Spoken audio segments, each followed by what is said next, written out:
वर्तमान मुख्य अतिथि माननीय मुख्यमंत्री श्री मोहन चरण माझी महोदय परेड परिदर्शन करिवे।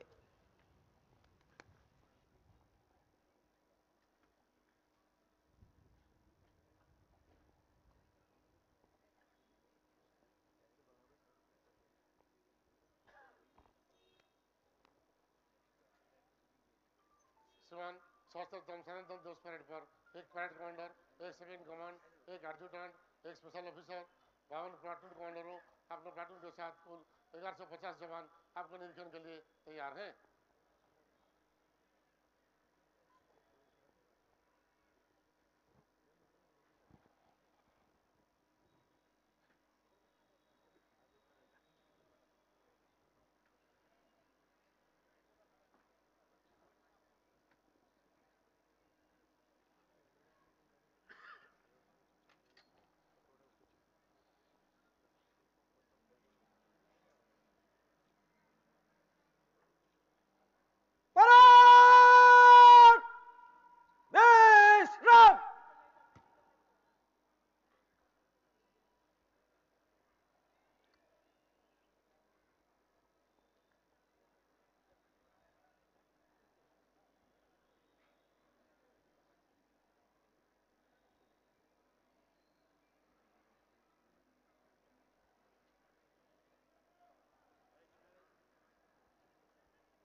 सावधान हवा।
विश्राम हवा।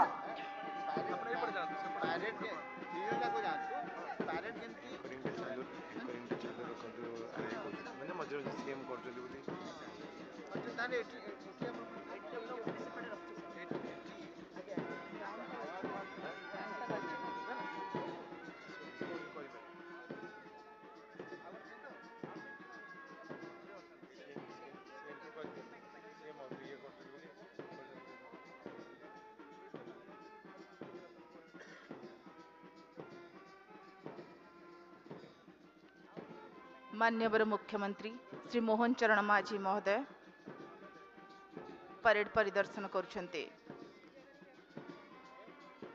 कंटीजेंट माने उच्छ्वसित भावे मुख्यमंत्री को अभिवादन जनाउछन्ते।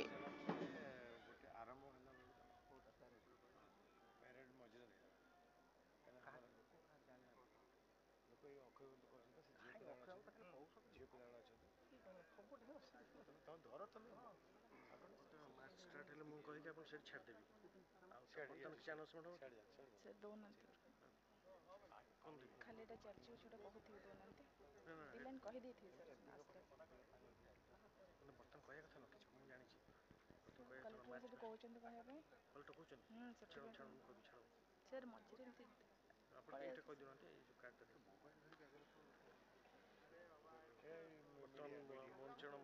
କହିଲି ପ୍ୟାରେଡ୍ ଅଭିବାଦନ କରିସାରିଲେ କହିସାରିଲାଣି ଆଉ କ'ଣ କହିବି ଏଠି ବର୍ତ୍ତମାନ କହିବା ଠିକ୍ ହେବ ସେ ମାର୍ଚ୍ଚ ଫାଷ୍ଟ ବେଳେ କହିବା ବର୍ତ୍ତମାନ କଲେ ଏଟା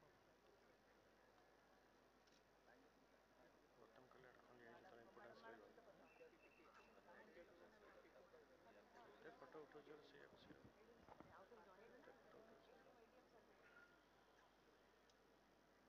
ଫଟୋକୁ କ୍ୟାମେରା ବାଲା ଧରି ବୁଲଉଛନ୍ତି ଆମର परेड सावधान।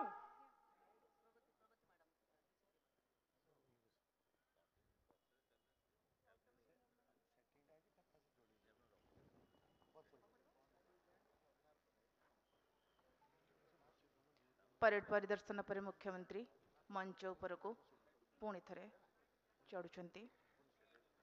76तम जिला स्तरीय साधारणतंत्र दिवस समारोह मुख्य अतिथि माननीय मुख्यमंत्री श्री मोहन चरण माझी महोदय को अनुरोध करुछि से तांकर अभिभाषण उपस्थापन करिवे। परेड को मंच से गुजरने की आज्ञा प्रदान करें।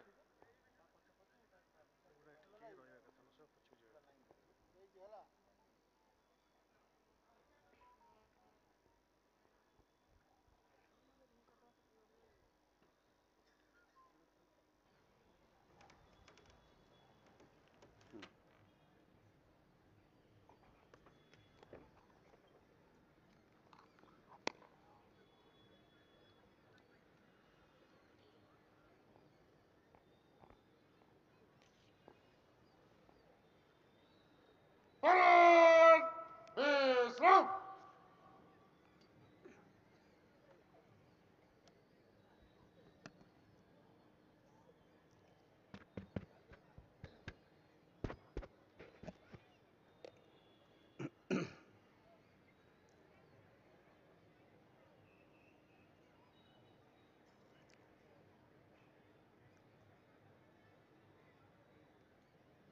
मोर प्रिय भाई और भौणी माने 76तम पवित्र साधारणतंत्र दिवस अवसर रे आपण मानंकु मोर अभिनंदन जनाउछि। प्रत्येक ओडिशावासी देश तथा देश बाहर रहुतबा प्रत्येक भारतीय को आजिर दिनर अनेक अनेक शुभेच्छा। आमे जानू आधुनिक भारत इतिहास रे दुई गोटी दिन सबुठारु महत्वपूर्ण 15 अगस्त 1947 जो दिन आम देश भारत एक स्वाधीन राष्ट्र भाव जन्म नेला एवं 26 जानुआरी 1950 जो दिन देश एक गणतांत्रिक सार्वभौम राष्ट्र रे परिणत हैला। प्रत्येक भारतीय यही दुईटी जाक दिन सबुठारु बड़ पर्व। आमर स्वाधीनता संग्राम एक संघर्षमय कहानी, बलिदानर कहानी और त्यागर गाथा। यही संघर्ष रे लक्ष लक्ष देशवासी निजक उत्सर्ग कर देइथिले। सेमाने तांकर किशोर एवं यौवन देश उद्देश्य रे समर्पित देइथिले। कारण आमे एक स्वाधीन देश रे निश्वास प्रश्वास नहीं पारिबा। आज परम सौभाग्य जे आज यही मंचर मु देशर सही सब महान जननायक एवं मनीषी मान को प्रणाम करिवार सुजोग पाइछि। आजिर यही पवित्र दिन रे जातिर जनक महात्मा गांधी, पंडित नेहरू, नेताजी सुभाष चंद्र बोस, मौलाना अबुल कलाम आजाद, वीर सावरकर, बाबा साहेब डॉक्टर भीमराव आंबेडकर, पंडित दीनदयाल उपाध्याय, लाला लजपत राय, बिपिन चंद्र पाल, बाल गंगाधर तिलक, सरोजिनी नायडू, श्याम प्रसाद मुखर्जी परी महामनीषी मानक मोर विनम्र श्रद्धांजलि। आम राज्य ओडिशा रे मध्य स्वाधीनता संग्राम तथा स्वतंत्र ओडिशा प्रदेश गठन आंदोलन रे अनेक वीर सुपुत्र निजर त्याग और बलिदान देइछन्ति। वीर सुरेंद्र साय, शहीद माधव सिंह, बक्सी जगबंधु, उत्कलमणि पंडित गोपबंधु दास, उत्कल गौरव मधुसूदन दास, गोपबंधु चौधरी, नवकृष्ण चौधरी, भगवान बिरसा मुंडा, शहीद लक्ष्मण नायक, डॉक्टर हरेकृष्ण महताब, रमा देवी, शहीद बाजी राउत, मालती चौधरी, पार्वती गिरी परी महान संग्रामी मानक प्रति मोर गभीर श्रद्धांजलि अर्पण करुछि। एसहित सारा देशर लक्ष लक्ष स्वाधीनता संग्रामी वीर एवं वीरंगना मानक मोर प्रणिपात।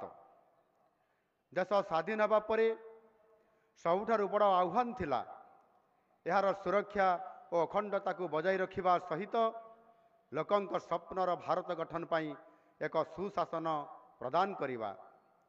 यही उद्देश्य देशर विभिन्न प्रांतरू निर्वाचित होइतिबा प्रतिनिधि माने 3 वर्षर विचार विमर्श पर देश को भारतीय संविधान उपहार देइथिले।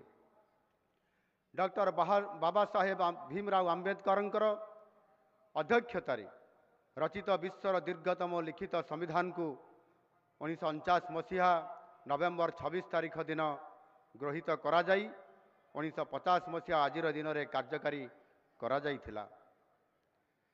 संविधान को निजर प्रथम धर्मग्रंथ मानुथिबा देशर यशस्वी प्रधानमंत्री श्री नरेंद्र मोदी जी नवेम्बर 26 तारीख को संविधान दिवस पालन करने 2015 मसीह घोषणा करथिले, जहा आमे उत्साह सहकारे प्रतिवर्ष पालन करि आसुछु। आज को 75 वर्ष पूर्वे आनुष्ठानिक भावे देश में गणतंत्र शासन व्यवस्था स्थापित होइथिला। एहा परे निरविच्छिन्न भावे आम देश सांविधानिक विधि व्यवस्था को पाथेय करी आगे चली। भारतर समसामयिक राष्ट्र जो माने विभिन्न उपनिवेशिक बादरू स्वाधीनता प्राप्त करथिले समानंक मध्यरु कौन सी राष्ट्र रे निरविच्छिन्न भावे गणतंत्र रही नाही। सही सब राष्ट्र किछि समय पाई एकछत्रवाद रे परिणत होइछि किंबा आज मध्य सेठारे एकछत्र शासन चलीछि। भारत रे गणतंत्र बजाय रखिबारे सबुठारु बड़ भूमिका ग्रहण करिसंती ए देशर कोटि कोटि जनता। कुहा जाए गणतांत्रिक शासन रे लोकंकर स्वर ही हेउची भगवानकर स्वर। साधारण जनता हेउछंती गणतंत्र रे असल शासक। सांविधानिक विधि व्यवस्था रे अतुट विश्वास रखुतबा भारतर यशस्वी प्रधानमंत्री श्री नरेंद्र मोदी जी प्रेरणादायी नेतृत्व रे आज भारत गत 10 वर्ष मध्य एक शक्तिशाली देश भावे प्रतिष्ठा लाभ करिछि। भारत आज विश्वर पंचम श्रेष्ठ अर्थनीति होइथिबा बेले खूब शीघ्र तृतीय श्रेष्ठ अर्थनीति भावे प्रतिष्ठा हासिल करने को जाउछि। विश्वर विभिन्न अंतर्जातीय मंचरे भारत को अभूतपूर्व सम्मान प्रदान करा जाउछि। गत दशंधि रे सामाजिक अर्थनैतिकर प्रत्येक मानक एवं सूचकांक रे उन्नति परिलिखित होइछि, जहा द्वारा 140 कोटी भारतीयंकर सामर्थ्य एवं जीवन यापन शैली रे परिवर्तन आसीछि। केवल सामाजिक अर्थनैतिक विकास नुहे सांस्कृतिक विकासर मध्य अभ्युदय होइछि। अयोध्या रे राम मंदिर प्रतिष्ठा एवं वर्तमान प्रयागराज रे चालुथुबा महाकुंभ ही एही सांस्कृतिक अभ्युदयर परिचायक। यही नूतन जागरण देश में सांप्रदायिक सद्भाव और राष्ट्रीय एकता बजाय रखिबारे एक महत्वपूर्ण भूमिका तुलाउछि। माननीय मोदी जींकर यही मंत्र को पाथेय करी आम राज्य रे सुशासन प्रतिष्ठा होइछि। ओडिया अस्मिता सहित राज्यर विकास द्रुत गति रे आगे चली। 7 ମାସ ତଳେ ଯେଉଁ ଆଶା ଆକାଂକ୍ଷା ସହିତ ରାଜ୍ୟବାସୀ ଆମ ଉପରେ ଭରସା କରି ଶାସନ କରିବାକୁ ସୁଯୋଗ ଦେଇଛନ୍ତି ତାକୁ ପୂରଣ କରିବା ପାଇଁ ଗୋଟିଏ ମୁହୂର୍ତ୍ତ ମଧ୍ୟ ଆମ ସରକାର ବିଳମ୍ବ କରିନଥିଲେ। 2024 ମସିହା ଜୁନ୍ 12 ତାରିଖରେ ଶପଥ ଗ୍ରହଣ କରିବାର ଗୋଟିଏ ଘଣ୍ଟା ମଧ୍ୟରେ ପ୍ରଥମ କ୍ୟାବିନେଟ୍ ବୈଠକ ଡାକି 4ଗୋଟି ଗୁରୁତ୍ୱପୂର୍ଣ୍ଣ ନିଷ୍ପତ୍ତି ନିଆଯାଇଥିଲା। ସେଗୁଡ଼ିକ ହେଲା ଶ୍ରୀମନ୍ଦିର ଚାରିଦ୍ୱାର ଭକ୍ତଙ୍କର ପ୍ରବେଶ ପାଇଁ ଖୋଲିବା ସହିତ ଶ୍ରୀମନ୍ଦିରର ସୁପରିଚାଳନା ଓ ଉନ୍ନତି ପାଇଁ 500 କୋଟି ଟଙ୍କାର କର୍ପସ୍ ପାଣ୍ଠିର ବ୍ୟବସ୍ଥା, ମହିଳା ସଶକ୍ତିକରଣ ପାଇଁ ସୁଭଦ୍ରା ଯୋଜନାର କାର୍ଯ୍ୟକାରିତା ଓ ଚାଷୀ ଭାଇ ଭଉଣୀଙ୍କ ପାଇଁ ଧାନ କିଣା ବାବଦକୁ 3100 ଟଙ୍କାର ପ୍ରଦାନ। ସେହିଦିନଠାରୁ ଆମ ସରକାର ରାଜ୍ୟର ବିକାଶ ପାଇଁ ଅନବରତ କାର୍ଯ୍ୟ କରି ଚାଲିଛନ୍ତି ଏବଂ ଏହାର ସୁଫଳ ରାଜ୍ୟବାସୀ ପାଉଛନ୍ତି। ମହିଳାମାନେ ହେଉଛନ୍ତି ଆମ ସମାଜର ମୁଖ୍ୟ ଅଙ୍ଗ ଏବଂ ଜନସଂଖ୍ୟାର ଅଧା। ସୁଭଦ୍ରା ଯୋଜନାରେ ରାଜ୍ୟର 1 କୋଟିରୁ ଅଧିକ ମା'ମାନଙ୍କୁ ବାର୍ଷିକ 10,000 ଟଙ୍କା ଲେଖାଏଁ 5 ବର୍ଷ ପାଇଁ ପ୍ରଦାନ କରିବା କାର୍ଯ୍ୟକ୍ରମ ଆରମ୍ଭ କରାଯାଇଛି। ଆଜି ସୁଦ୍ଧା 80 ଲକ୍ଷରୁ ଅଧିକ ମହିଳା ହିତାଧିକାରୀମାନେ ପ୍ରଥମ କିସ୍ତି ଟଙ୍କା ପାଇ ସାରିଲେଣି। ଅବଶିଷ୍ଟ ଯୋଗ୍ୟ ମହିଳା ହିତାଧିକାରୀମାନେ ଆସନ୍ତା କିଛି ଦିନ ମଧ୍ୟରେ ପାଇଯିବେ। ପୁନର୍ବାର ମାର୍ଚ୍ଚ 8 ତାରିଖ ମହିଳା ଦିବସ ଅବସରରେ ଦ୍ୱିତୀୟ କିସ୍ତି ପାଇବେ। ଏହି ସହାୟତାକୁ ଉପଯୋଗ କରି ମା'ମାନେ ଛୋଟ ଛୋଟ ବ୍ୟବସାୟ କରି ନିଜ ନିଜ ପରିବାର ପାଇଁ ରୋଜଗାର କରିପାରିବେ। ଓଡ଼ିଶାର ଅର୍ଥନୀତି ଆମ ପରିଶ୍ରମୀ ଚାଷୀଙ୍କର ବିନା କଳ୍ପନା କରାଯାଇପାରେ ନାହିଁ। ରାଜ୍ୟର ପ୍ରାୟ 70% ଅଧିବାସୀ କୃଷି ଏବଂ ଆନୁଷଙ୍ଗିକ କାର୍ଯ୍ୟରୁ ସେମାନଙ୍କର ଜୀବିକା ନିର୍ବାହ କରିଥାନ୍ତି। ତେଣୁ ସେମାନଙ୍କର କଲ୍ୟାଣ କରିବା ସହିତ ସୁବିଧା ଅସୁବିଧାରେ ଛିଡ଼ା ହେବା ଆମ ସରକାରଙ୍କର ନୈତିକ ଦାୟିତ୍ୱ। ଏହି ଦାୟିତ୍ୱକୁ ଆମେ ସୁଚାରୁ ରୂପେ ତୁଲାଉଛୁ। ଏହାର ପ୍ରମାଣ ହେଉଛି ଧାନ କିଣା ବାବଦକୁ 3100 ଟଙ୍କା ପ୍ରଦାନ ଏବଂ ଅଦିନିଆ ବର୍ଷା ଯୋଗୁଁ କ୍ଷତିଗ୍ରସ୍ତ ହୋଇଥିବା ଚାଷୀ ଭାଇ ଭଉଣୀମାନଙ୍କୁ କ୍ଷତିପୂରଣ ବାବଦକୁ ଯଥାଶୀଘ୍ର 291 କୋଟିରୁ ଅଧିକ ଟଙ୍କା ସହାୟତା ପ୍ରଦାନ। ଅଦିନିଆ ବର୍ଷାକୁ ପ୍ରାକୃତିକ ବିପର୍ଯ୍ୟୟ ଘୋଷଣା କରି କ୍ଷତିପୂରଣ ପ୍ରଦାନ କରିବା ଚାଷୀ ଭାଇ ଓ ଭଉଣୀମାନଙ୍କର ପ୍ରତି ଆମର ପ୍ରତିବଦ୍ଧତାକୁ ସୂଚାଇଥାଏ। ଶିକ୍ଷା ଓ ସ୍ୱାସ୍ଥ୍ୟ ହେଉଛି ଜଣେ ସାଧାରଣ ଲୋକଙ୍କର ପାଇଁ ଦୁଇଟି ମୁଖ୍ୟ ପ୍ରସଙ୍ଗ। ଏହି କ୍ଷେତ୍ରରେ ଆମ ସରକାର ଉଲ୍ଲେଖନୀୟ କାର୍ଯ୍ୟ କରୁଛନ୍ତି। ରାଜ୍ୟବାସୀଙ୍କର ପାଇଁ ଖୁସି ଖବର ହେଉଛି ଆଗାମୀ ମାସଠାରୁ ରାଜ୍ୟର 1 କୋଟିରୁ ଅଧିକ ପରିବାର ଅର୍ଥାତ୍ 3.5 କୋଟିରୁ ଅଧିକ ଲୋକେ ଆୟୁଷ୍ମାନ ଭାରତ ପ୍ରଧାନମନ୍ତ୍ରୀ ଜନ ଆରୋଗ୍ୟ ଯୋଜନାରେ ଯୋଡ଼ି ହେବାକୁ ଯାଉଛନ୍ତି।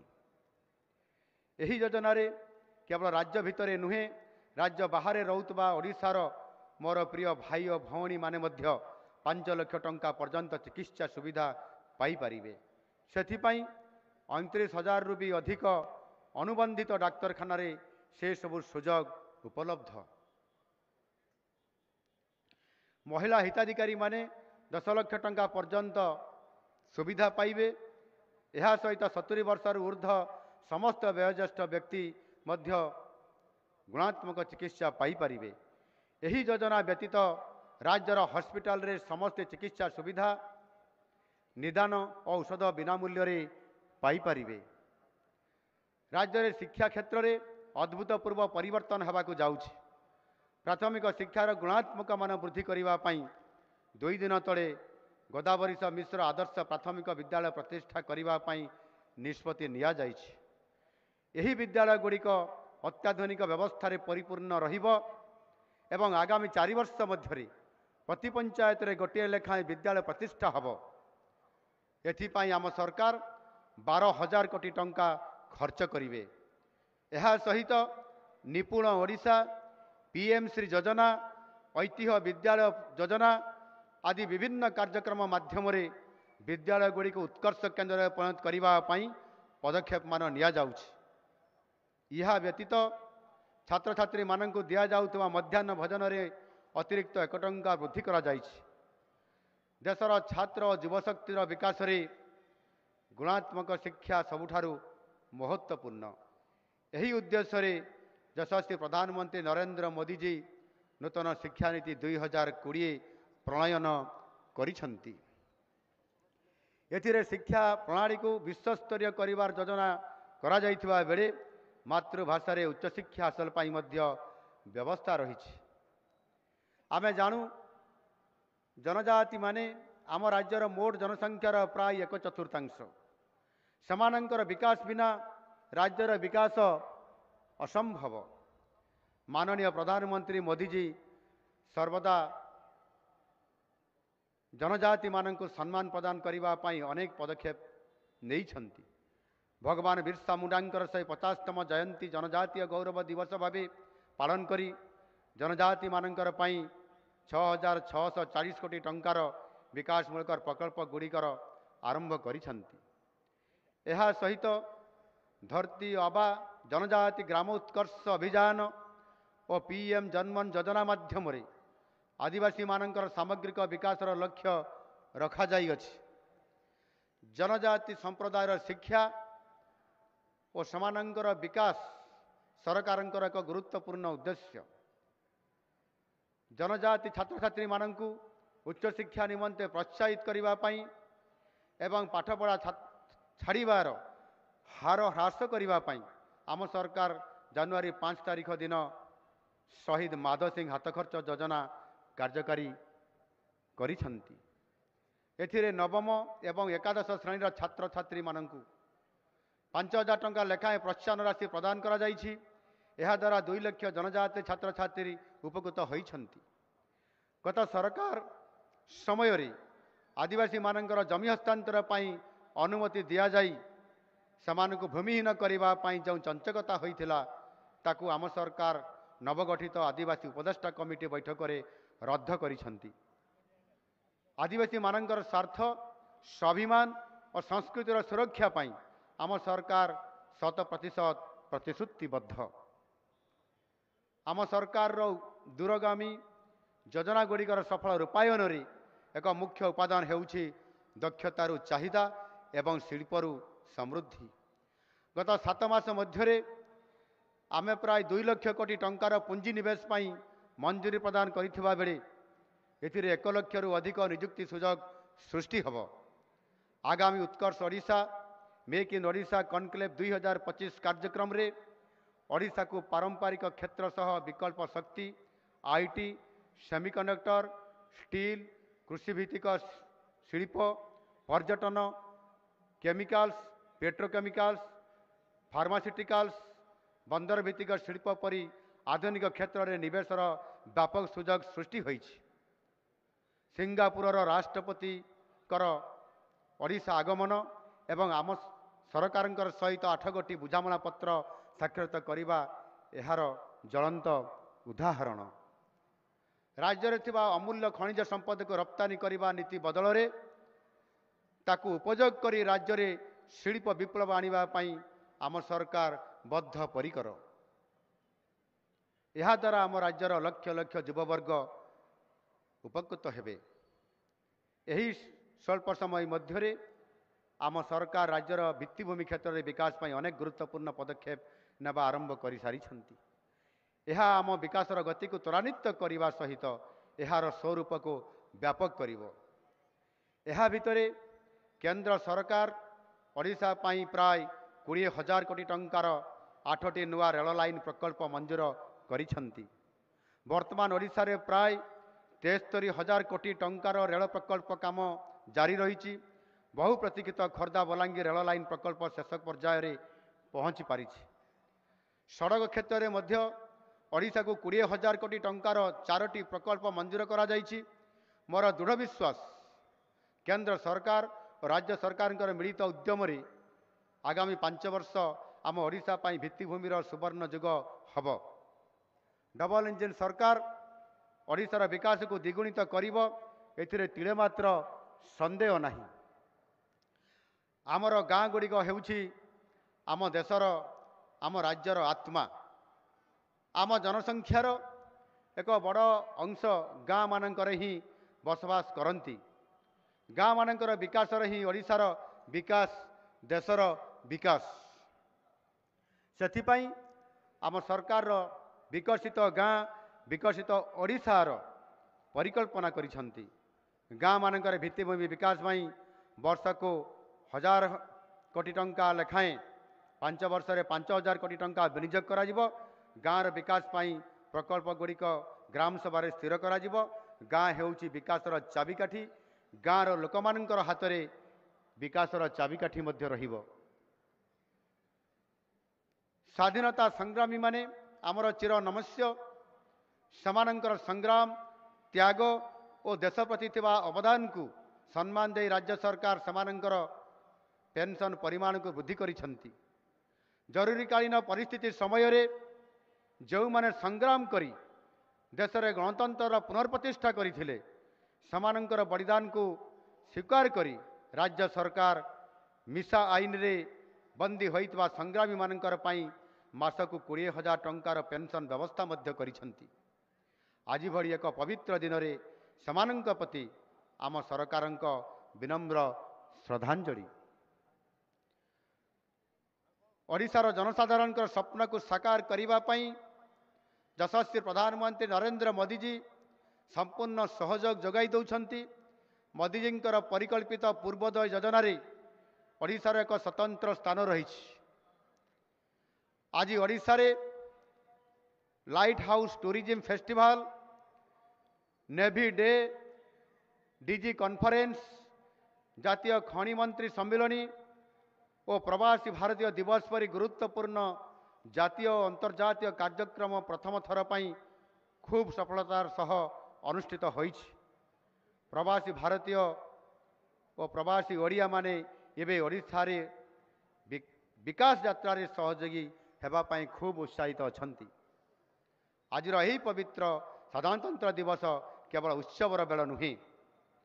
ଏହି ପବିତ୍ର ଦିବସଟି ଆମ ସମସ୍ତଙ୍କୁ ଚେତାଇ ଦେଇଥାଏ ଯେ ଗଣତନ୍ତ୍ର ଏବଂ ସମ୍ବିଧାନର ସୁରକ୍ଷା ଦାୟିତ୍ୱ ଆମ ସମସ୍ତଙ୍କର ଉପରେ ନ୍ୟସ୍ତ।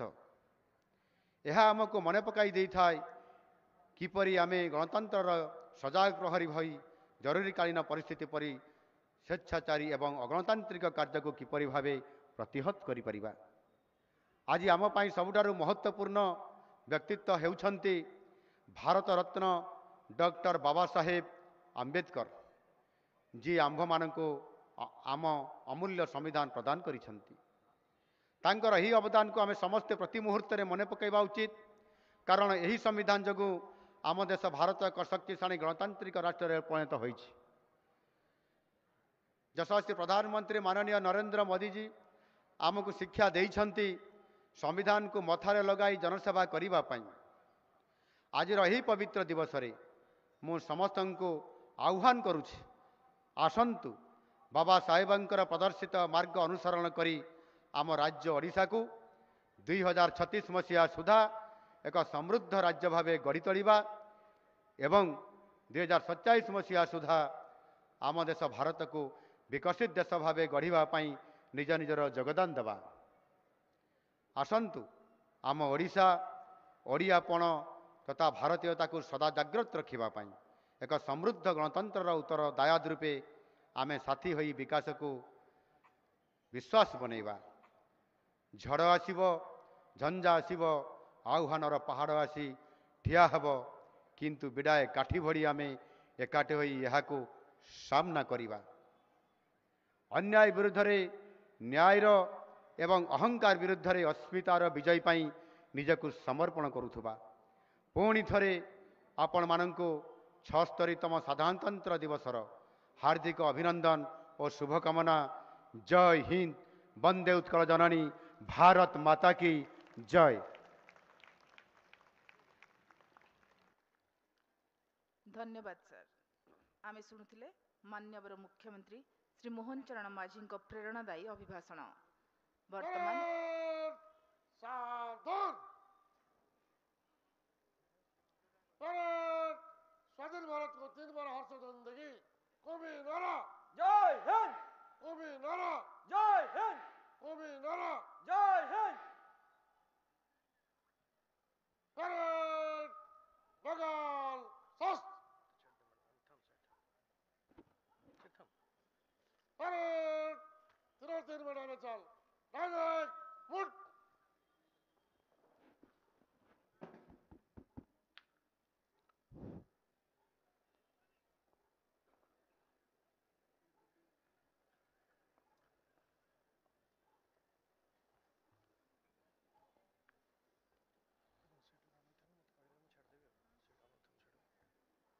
सीधा चलन बंका डाण को मोड़ सीधा चलन अरे कौन हो तुम चाली पड़ना ଟିକେ କଣ सीधा चलन ସେଇଠି ମୁଡ଼ିବେ ହଁ ବୁଲୁନ ବୁଲୁନ ସେଇଠି ଆଉ ଗୋଟେ ଡାହାଣକୁ ଆସନ୍ତୁ ସାର୍ ଡାହାଣକୁ ଆପଣ ଡାହାଣକୁ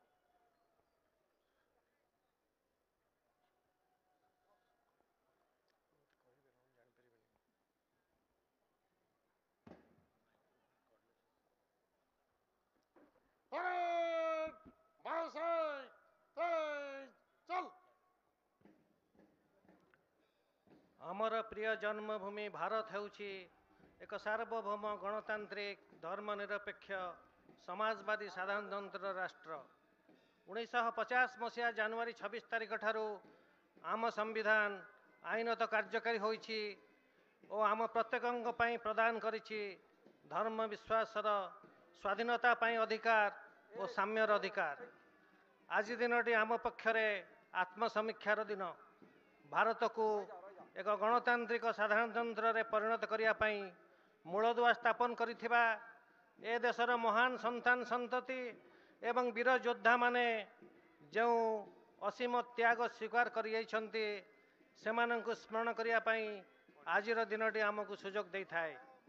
ଆମେ ଏ ବିଶାଳ ଦେଶର ନାଗରିକ ଏବଂ ଆମର ପବିତ୍ର କର୍ତ୍ତବ୍ୟ ହେଉଛି ଭାରତର ସଂହତି ଏକତା ଓ ସାର୍ବଭୌମତ୍ୱକୁ ବଜାୟ ରଖିବା, ଦେଶକୁ ଶତ୍ରୁ ହାତରୁ ରକ୍ଷା କରିବା, ଧର୍ମ ଭାଷା ଆଞ୍ଚଳିକତା କିମ୍ବା ଗୋଷ୍ଠୀଗତ ବିଭିନ୍ନତାକୁ ପାସୋରି ଦେଇ ଭାରତର ଲୋକମାନଙ୍କ ମଧ୍ୟରେ ଅଭିନ୍ନ ଭାତୃଭାବର ବିକାଶ ଲାଗି ଉଦ୍ୟମ କରିବା। ସେଥିପାଇଁ ଆମକୁ ଗଣ ଶପଥ ନେବାକୁ ପଡ଼ିବ।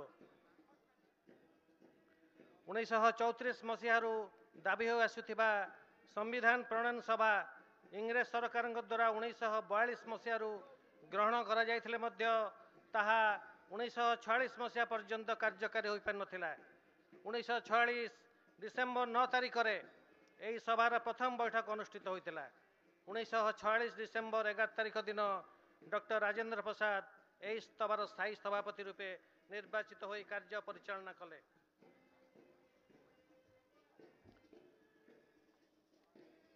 ଛଅସ୍ତରୀତମ ସାଧାରଣତନ୍ତ୍ର ଦିବସ ସମାରୋହ ପରେଡରେ ଜାତୀୟ ପତାକାକୁ ଅଭିବାଦନ ଜଣାଇ ମଞ୍ଚ ଅତିକ୍ରମ କରୁଛନ୍ତି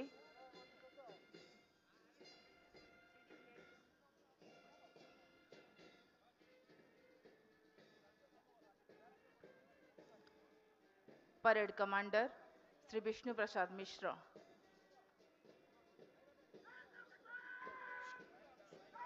पर अछंती सेकेंड इन कमांड श्री प्रभंजन लहर, एडजटेंट श्री ज्ञानेश्वर रथ, स्पेशल ऑफिसर श्री अक्षय कुमार बेहरा।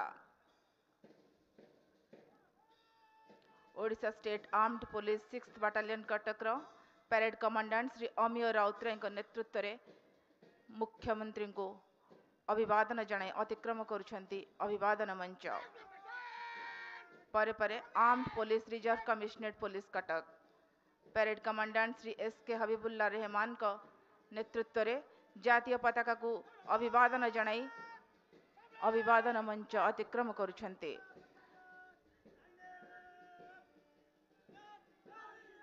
परे परे परेड कमांडेंट श्री साइमन जोजों को नेतृत्व में होमगार्ड कटक सिटी जातीय पताका को सम्मान जणाई अभिवादन मंच अतिक्रम करुछंती। परे परे आछंती परेड कमांडेंट ओम प्रकाश राउत को नेतृत्व में fast Odisha battalion NCC Cuttack दल।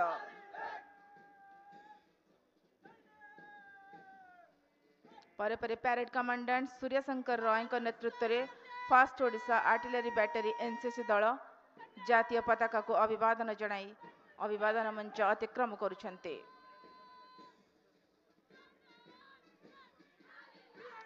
परे परे third Odisha naval unit NCC Cuttack parade commandant Abhijit Behera. ପରେ ପରେ first Odisha girls battalion NCC Bhubaneswar parade commandant Aditi ଧଳଙ୍କ ନେତୃତ୍ୱରେ ଜାତୀୟ ପତାକାକୁ ଅଭିବାଦନ ଜଣାଇ ମଞ୍ଚ ଅତିକ୍ରମ କରୁଛନ୍ତି। ପରେ ପରେ ଅଛନ୍ତି first Odisha girls battalion NCC Cuttack parade commandant Shreyashree. ପରେ ପରେ third Odisha NCC naval unit ଦଳ ପ୍ୟାରେଡ୍ କମାଣ୍ଡାଣ୍ଟ ପଦ୍ମଜା ପ୍ରିୟଦର୍ଶିନୀ ଦାସଙ୍କ ନେତୃତ୍ୱରେ ଜାତୀୟ ପତାକାକୁ ସମ୍ମାନ ଜଣାଇ ଅଭିବାଦନ ମଞ୍ଚ ଅତିକ୍ରମ କରୁଛନ୍ତି। ଜୁନିୟର ଡିଭିଜନ ଏନସିସିର first Odisha girls battalion NCC Bhubaneswar parade commandant Shakti Ranjan ବେହେରାଙ୍କ ନେତୃତ୍ୱରେ ଜାତୀୟ ପତାକାକୁ ସମ୍ମାନ ଜଣାଇ ଅଭିବାଦନ ମଞ୍ଚ ଅତିକ୍ରମ କରୁଛନ୍ତି। ପ୍ୟାରେଡ୍ କମାଣ୍ଡାଣ୍ଟ କେ ଆୟୁଷଙ୍କ ନେତୃତ୍ୱରେ first Odisha artillery battery NCC Cuttack ଦଳ ଜାତୀୟ ପତାକାକୁ ସମ୍ମାନ ଜଣାଇ ଅଭିବାଦନ ମଞ୍ଚ ଅତିକ୍ରମ କରୁଛନ୍ତି। ପରେ ପରେ third Odisha naval unit NCC Cuttack ଦଳ ପ୍ୟାରେଡ୍ କମାଣ୍ଡାଣ୍ଟ ସତ୍ୟମା ମହାପାତ୍ରଙ୍କ ନେତୃତ୍ୱରେ ଜାତୀୟ ପତାକାକୁ ସମ୍ମାନ ଜଣାଇ ଅଭିବାଦନ ମଞ୍ଚ ଅତିକ୍ରମ କରୁଛନ୍ତି।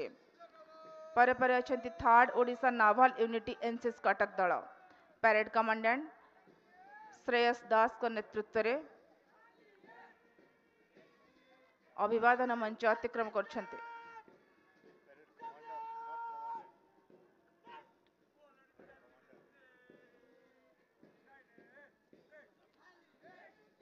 Fourth Odisha BN Cuttack NCC troop parade commander Shreyas Das का नेतृत्व में अभिवादन मंच अतिक्रम करुछन्ते।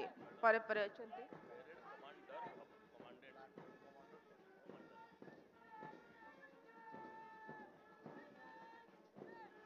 परे परे fourth Odisha battalion NCC Cuttack platoon commander अछन्ते Rajeev Singh. First Odisha medical company NCC Cuttack troop 2 parade commander Sandeep Mishra नेतृत्व में जातीय पताका को सम्मान जणाई अभिवादन मंच अतिक्रम करुछन्ते। परे परे first Odisha artillery battery NCC Cuttack troop 2 parade commander Rudra Prasad Sahu नेतृत्व में अभिवादन मंच अतिक्रम करुछन्ते। First Odisha battalion NCC Cuttack troop 1 parade commander Prachi Subhadarshini Behera नेतृत्व में अभिवादन मंच अतिक्रम करुछन्ते। परे परे अछन्ति पैरेड कमांडर आयुष्मान साहू तांका नेतृत्व में first Odisha battalion NCC Cuttack troop 2 दल अभिवादन मंच अतिक्रम करुछन्ते। परे परे अछन्ति सेकेंडरी बोर्ड हाई स्कूल रो एनसीसी दल पैरेड कमांडर राहुल कुमार नायक को नेतृत्व में जातीय पताका को सम्मान जणाई अभिवादन मंच अतिक्रम करुछन्ते। परे परे first Odisha air squadron NCC Cuttack parade commander Om Swain को नेतृत्व में अभिवादन मंच अतिक्रम करुछन्ते। परे परे girls guide new Stuart school parade commander Abhilipsa Behera नेतृत्व में अभिवादन मंच अतिक्रम करुछन्ते। तांका परे आसुछन्ते girls guide Saint Joseph convent school दल पैरेड कमांडर सिद्धिका जेना नेतृत्व में जातीय पताका को सम्मान जणाई अभिवादन मंच अतिक्रम करुछन्ते। परे परे रघुनाथ जीव डिग्री कॉलेज रो पैरेड कमांडर राजेंद्र बेहरा नेतृत्व में आगे चली ट्रुप। क्राइस्ट कॉलेज रो पैरेड कमांडर एसके अब्रार अल्ली नेतृत्व में जातीय पताका को सम्मान जणाई अभिवादन मंच अतिक्रम करुछन्ते। परे परे अछन्ति आरएनआईएएससी कटक रो पैरेड कमांडर अभिषेक महापात्र और तांका ट्रुप। पैरेड कमांडर सौम्य रंजन साहू नेतृत्व में एनएसएम सिटी कॉलेज दल जातीय पताका को सम्मान जणाई अभिवादन मंच अतिक्रम करुछन्ते। इमर्ती देवी वुमेन्स कॉलेज रो पैरेड कमांडर अछन्ति तानुश्री बारिक तांका नेतृत्व में जातीय पताका को सम्मान जणाई अभिवादन मंच अतिक्रम करुछि ट्रुप।